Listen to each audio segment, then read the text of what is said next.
Hello students, welcome to my YouTube channel for the next video. In this video, I will be starting with the Java database connectivity, which is an important topic for all the programmers because whenever we want to develop any software, so without database we cannot, we cannot access the data. So let's start with that connectivity steps. So first we will see what is JDBC. JDBC means it is a Java database connectivity. So it is an application programming interface for the programming language Java, which defines how a client may access a database. It is a Java based data access technology which is used for Java database connectivity. It is a part of Java Standard Edition platform from Oracle Corporation. So basically, you know that the JDBC is it is one of the technology which will provide a platform for accessing the database.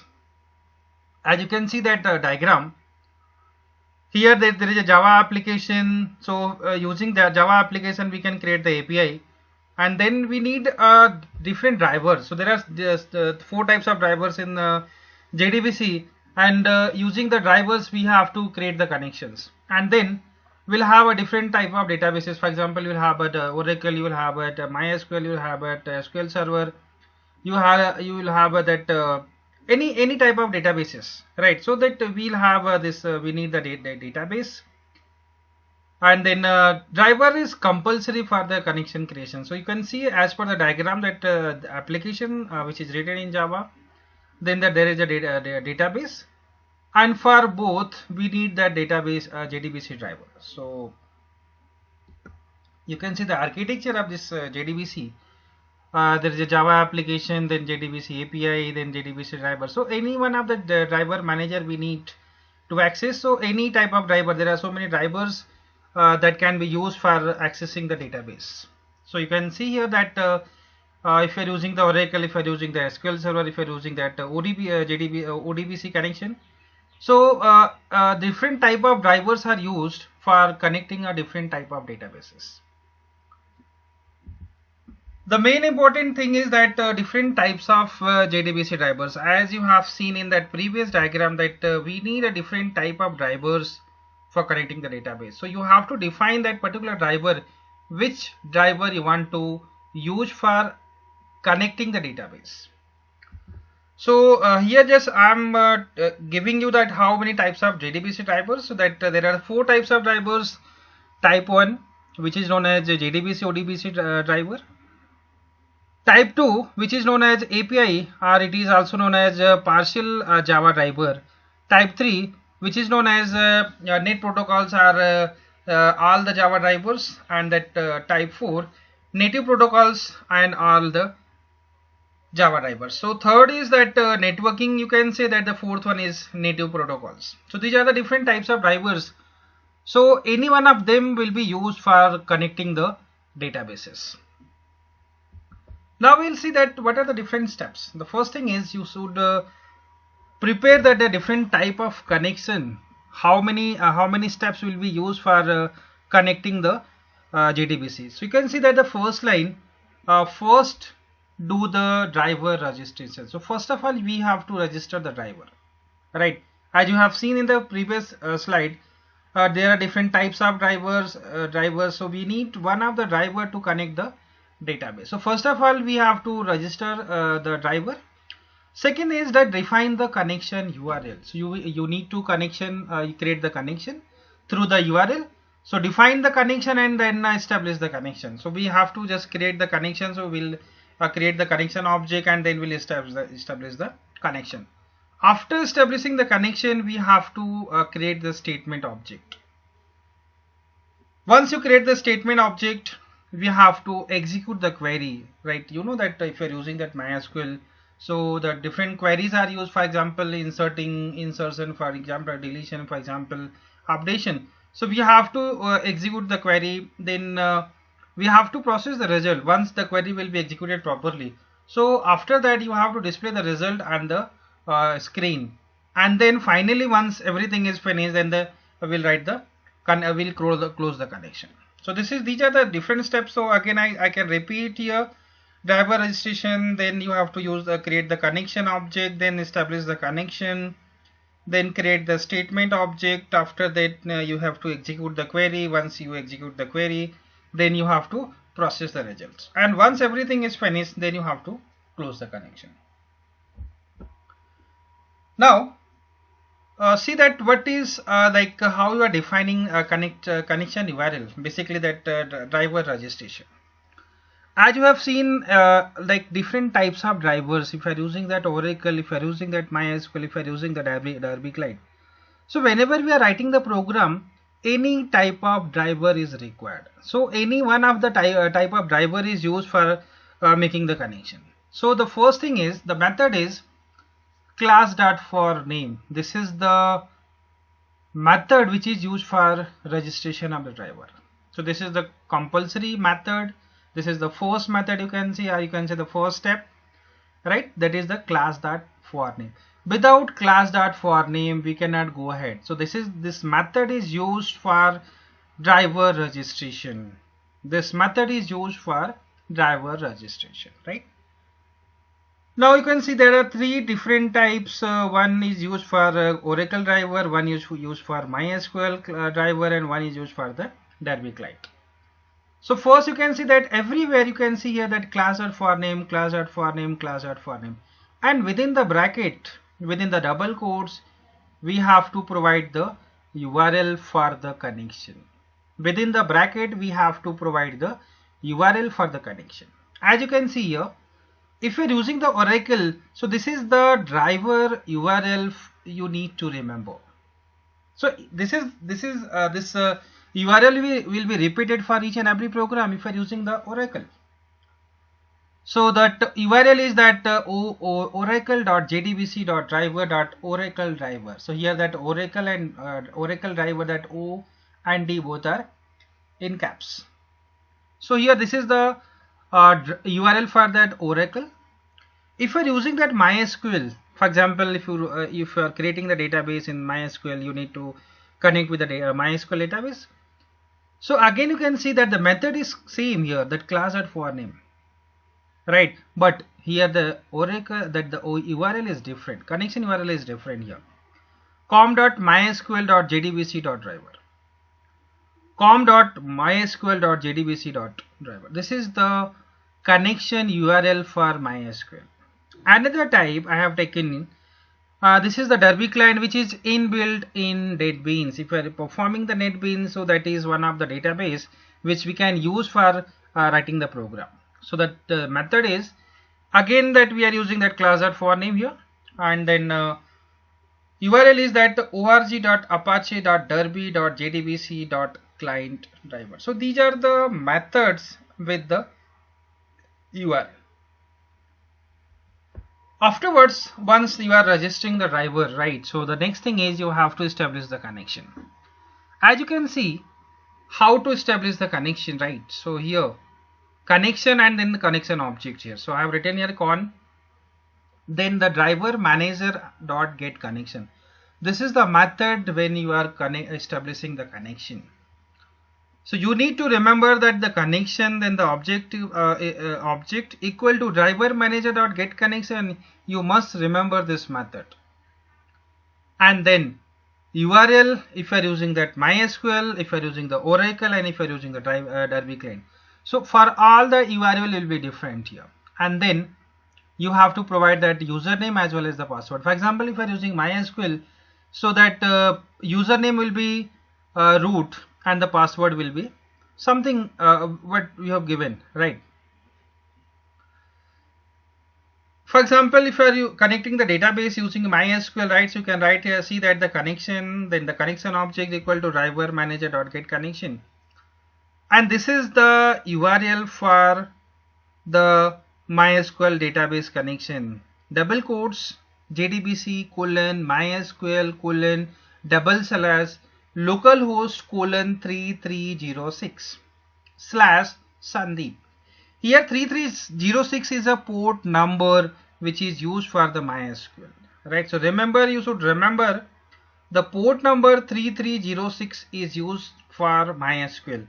And here I have taken that Sandeep as a database name. Whenever you are creating the database in MySQL, so you need to create the database. So I have written here. So this is what, again I repeat here, JDBC colon MySQL colon / so localhost colon, this is the port number for MySQL / this is the database name, then double quotes, then put the comma, and then this is the username and this is the password. So username is root and the password is root. So again this is the second step after the driver registration, right? That is the establish the connection. So connection object equal to driver manager dot get connection, URL, then username and the password.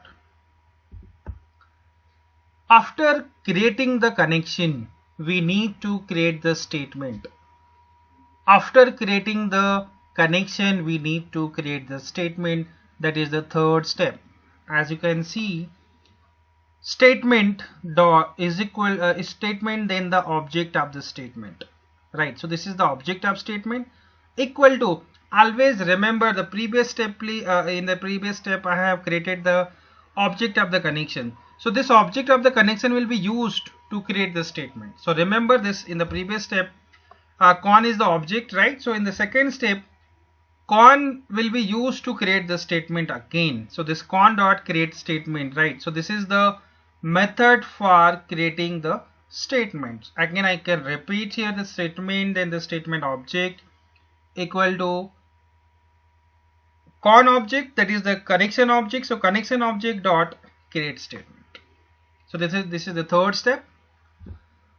Fourth step, once you create the statement, we need to write the query. We need to execute the query. So there are two different types of queries. One, if you are just executing the query, like if you are just fetching the data from the database. Another thing, if you want to update or if you want to insert something, right? So this you can see for the select query. Simple, if you want to fetch the data from the database. So string SQL, that is what select star from EMP. Either you can write here stmt.execute query. stmt.execute query, again you can see that the stmt is a statement object which is used in the previous step. So always we are using the object of the previous steps.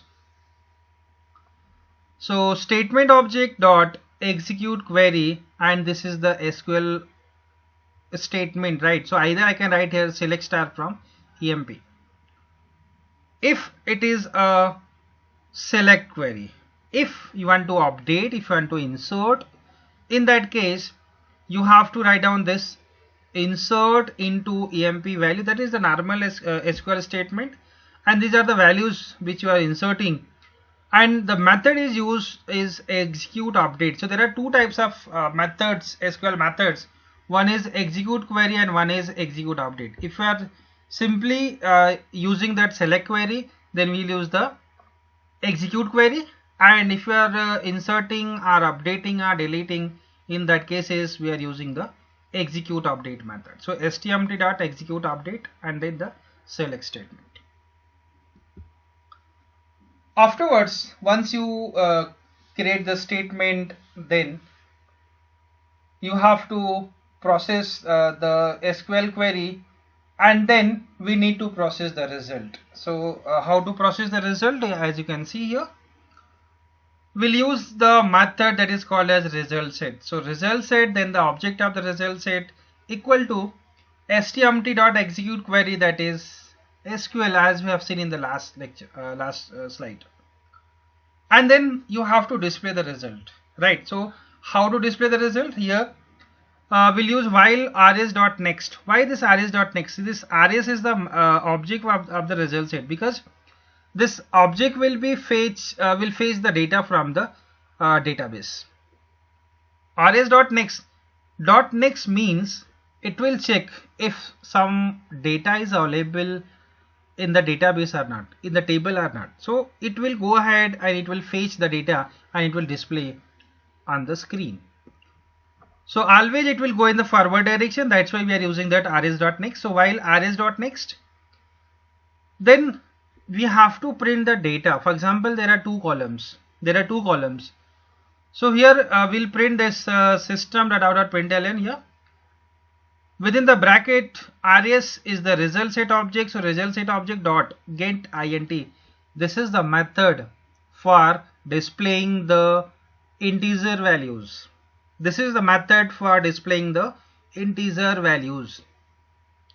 So result set object dot get int, that is this method is used for printing the integer values, and then in the bracket, that is the column index. For example, this is the column number 1. So we'll write here 1, and then here we can write this double slash, right? And this is plus sign for concatenating the result together. And then rs dot get string, and this is the column number 2. So this is the column index value here. So the method is result set object dot get int, and this in the bracket it is written column index number. So that's the first column and this is the second column. So for number, for integers it is get int, and for the string it is get string. Okay. And then once everything is finished, once you process the result, then we have to close the connection. As you can see that we have to close the connection. So release all the resources that the connection is holding. So statement we have created. So we'll close the statement object. We'll also close the connection objects. Okay. So these are the steps. Also we can see the summarize steps, right? As you can see, these are the summary of the connection steps, as you have seen in the first step, step number 1. And if you are using that MySQL connection steps, so the first thing is driver registration. As you can see here, class.forName in the bracket com.mysql.jdbc.driver. This is the step number 1 for the driver registration. Step number 2, database connection. So connection con equal to driver manager.get connection.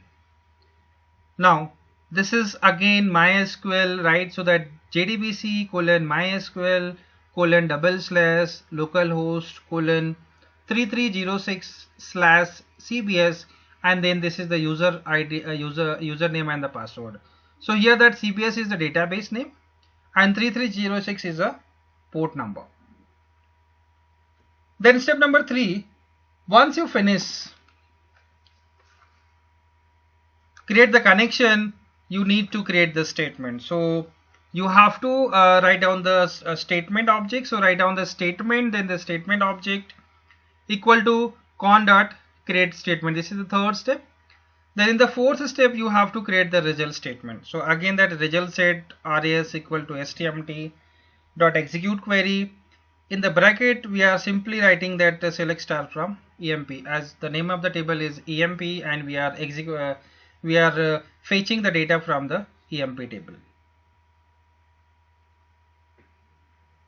After step number 4, we'll go to step number 5. So we'll process the result here. As you have seen in the last step, that data, like the cursor will check about the next data present in the table. So while rs.next, rs is the result set object. So rs.next, then it will print the value, and this is again rs.getInt. So rs is the result set object, getInt for the integer values. In the bracket it is written 1, this is the column index, right? And then again get string for the integer string values, and then this is the column index. So here the column index is 2, here column index is 1, right? And concatenating both the columns here. So that system.out.println in the bracket rs.getInt, in the bracket again first, that is the column index number, then plus we are concatenating both the values together. So and then the second column values, that rs.getString and 2. And finally, once we finish, we will close the connection using con.close. Then also we can also close the statement through the stmt.close. So guys, please do like and subscribe and press the bell icon for the next video notification. Thank you.